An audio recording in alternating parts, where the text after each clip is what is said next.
Kwa majina kamili naitwa Salim Amin Salim, ni chairman wa Old Town Beach Management Unit. Kiukweli zoezi hili la haya mashindano tumeweka takriba ya juu ya kitu ambacho kinaitwa safety.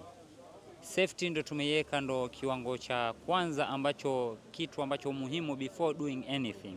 Ama any competition lazima tuwe na marshalling, tuwe tuta-identify yule mtu kweli anastahili kufanya kile kitu, ama yule mtu pengine ile age yake ama ile professional yake haimfikishi kufanya lile jambo. Yamfikisha ama yuweza kufanya lile jambo, lakini kadri ya ule uwezo ambalo tumeiweka hauwezi.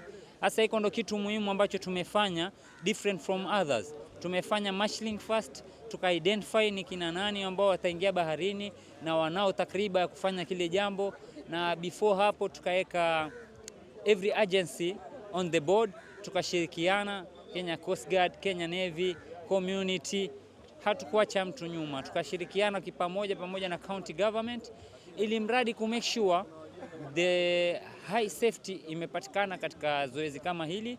Na pia tukaamua whoever ambaye ataingia ndani ya maji ambaye hana safety gadgets, tutachukua jukumu sisi kabla ya kufika pale mahali yeye awe amepanda juu, asihudhurie katika lile zoezi, isipokuwa yoyote atakayehudhuria iwe amezingatia zile safety na yale mambo mengine, ili mradi katika kuminimize kusitokea jambo lolote, na hii sherehe iweze kuwa ni furaha kwa kila mmoja kuanzia mwanzo mpaka mwisho wa sherehe.